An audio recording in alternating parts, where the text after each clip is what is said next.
It's a toy that will never go away. We're talking about the doll. Yep, and former storyteller Joe Barlow discovered a lady who has a unique approach to doll making. In today's ciLiving from the Vault from 2012, a designer that makes clothes in dolls. I remember in 8th grade, a teacher told me, she goes, you know, you ought to, someday you're going to sell your art. And I started laughing. I said, oh, no, that'll never happen. Turns out that teacher was right. Debbie Ritter creates and sells original dolls. I like to call them art dolls or art characters. Sometimes people call them things like doll miniatures for their dollhouse. They can be anything, but I get a lot of collectors and people that buy them are from all kinds of, that buy them for different purposes. Teachers, professors, people that just want a replica of somebody they admire, writers. I just call them art dolls, miniature art dolls. My husband was making a dollhouse for my mom for Christmas, and I just told him, I said, you know, she needs some people in there. So I went out looking at the dolls that go in a dollhouse. I didn't like what I saw, and I said, I think I could make something. So I got on the internet and looked at clothespin dolls, and I thought, oh, that's too simple. And so I just really invented my own way of doing it. And you know, every time you first start out doing something, you don't do it so well. And that's the way it was. It was really clumsy for me. I didn't know what I was doing, but after doing this for 7 years, I've developed a technique. You know, I can do just about anybody in any way, anything. And I think if you're gonna do something, you never stop learning, never stop improving. So I'll probably, if you came back in 5 years, it'd probably look totally different.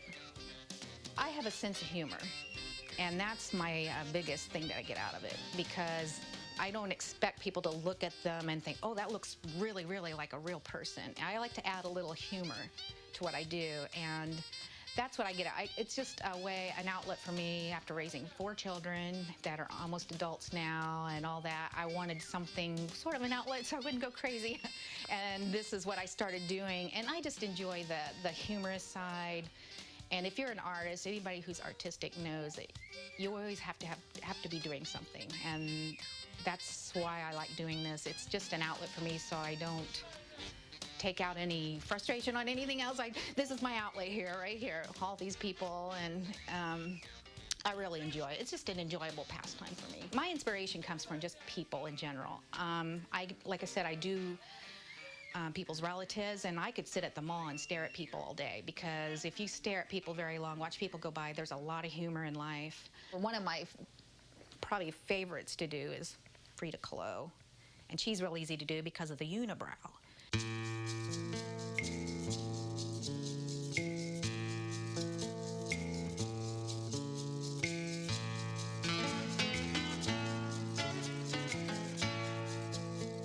I've gotten a few, actually, believe it or not, people wanting to do of like maybe their husband, which, no insult to husbands, but I don't know why anybody would want a replica of their husband.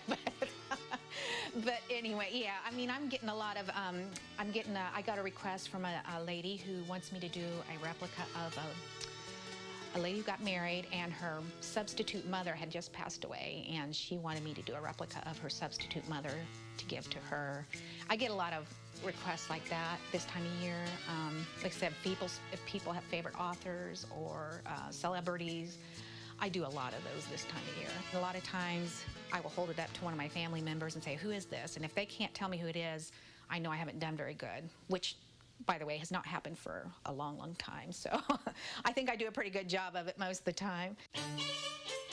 Debbie's most popular doll was of a British celebrity. When Susan Boyle was starring on the Great Britain's Got Talent, she was on that, and there was all that media hype. Well, somebody told me, you ought to make a Susan Boyle doll, and I said, oh, nobody'd want that. Well, I made it, and I stuck it on my blog and blogged about it. Well, somebody from the British press somehow found out about it, and it was just like media frenzy from England. I got like 4 or 5 calls from England, from different media sources wanting to do phone interviews, so I did that. Then I was all over the Telegraph UK, and then I got a call, or an email message from the Today Show, and they wanted to know if I could send them a doll over there. So I sent the doll over there, and then the next thing I knew, I got a message from them saying that they were going to be giving it to Susan Boyle on the Today Show.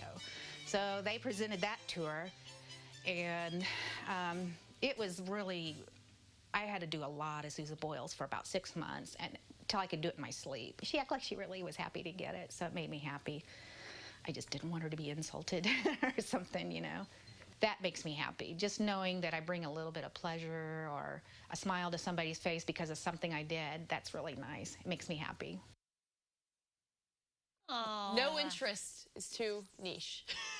that is right. Those were some very detailed clothespin dolls. They So were cute. amazing. I wonder how long it takes to do just one of those. I don't know. I guess at her level, though, she probably cranks them out pretty quickly. Yeah. Like she said, the Susan Boyle doll, she could do that with her eyes closed. Well, she does have an Etsy shop online. It looks like she may have moved to Ohio, so we wish her well there. But we'll have this on Facebook after today's show, so you can maybe have your own customized clothespin doll that looks like Heather and Aaron. I wish you would do that.